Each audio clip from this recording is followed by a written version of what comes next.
To face mass இருக்கம் யாரை பற்றி பார்க்க போகிறோம்னா அதிமுகவில் எடப்பாடி பழனிசாமிக்கு சிக்கல் கொடுக்குற வழக்கே பார்த்தீங்கன்னா சூரியமூர்த்தி வழக்கு.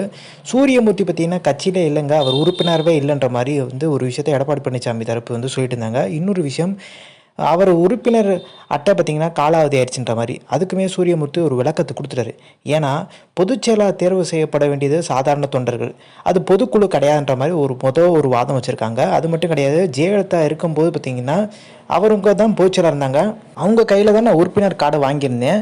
ஸோ ஜெயலலிதா அவங்க மறைவுக்கு அப்புறம் ஒருங்கிணைப்பாளர் இணை ஒருங்கிணைப்பாளர் பதவி இவங்களாக கொண்டு வந்திருக்காங்க. பொதுச்செயலாளராக தேர்ந்தெடுக்கப்பட வேண்டியது பார்த்திங்கன்னா சாதாரண தொண்டர்கள். ஸோ அதை தேர்வு செய்யப்படாமல் அப்போ ஒருங்கிணைப்பாளர் இணை ஒருங்கிணைப்பாளர் எப்படி தேர்வு செய்யப்பட்டாங்கன்னா பொதுக்குழுவால் தேர்வு செய்யப்பட்டிருந்தாங்க. ஸோ இப்போ அந்த ரூல்ஸ் எல்லாம் யாருமே மதிக்கவே இல்லை. அதன்படி பார்க்கும்போது அந்த உறுப்பினர் அட்டை எனக்கு காலாவதி ஆகவே இல்லை.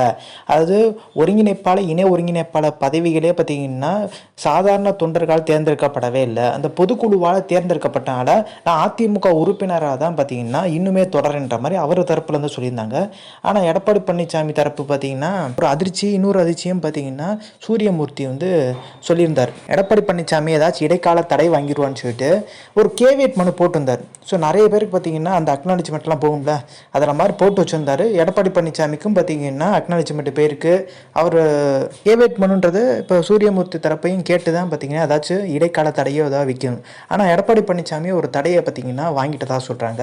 இதுதான் இப்போ எடப்பாடி பழனிசாமி சிக்கல்ன்றாங்க. இந்த வழக்கு வரும்போது எடப்பாடி பழனிசாமிக்கு மிகப்பெரிய ஒரு நெருக்கடி வர்றதுக்கான வாய்ப்பு இருக்குது. ஏன்னா சூரியமூர்த்தி வழக்கே பார்த்திங்கன்னா மிகப்பெரிய லெவலில் ஓபிஎஸ்க்கு கை கொடுக்குற வழக்குன்றாங்க. ஆனால் இதே சூரியமூர்த்தி பார்த்திங்கன்னா ஓபிஎஸ் இபிஎஸ் ரெண்டு பேருமே ஒருங்கிணைப்பாளர் இணை ஒருங்கிணைப்பாளர் காலத்துலேருந்து ஃபைட் பண்ணிட்டு தான் வர்றாரு. ஏன்னா அந்த பதவிகள் பொதுச் செயலாளர் பதவி இதெல்லாம் அதிமுக தலைமை பொறுப்பெல்லாம் பார்த்திங்கன்னா சாதாரண தொண்டர்களும் தேர்வு செய்யப்பட வேண்டும்னு சொல்லிட்டு இப்போ ஓபிஎஸும் பார்த்திங்கன்னா வெளியே இருக்கார் கட்சி விட்டு.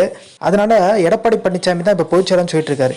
அவருக்கு தான் மிகப்பெரிய ஒரு சிக்கலை ஏற்படுத்துன்றாங்க இந்த வழக்குனால.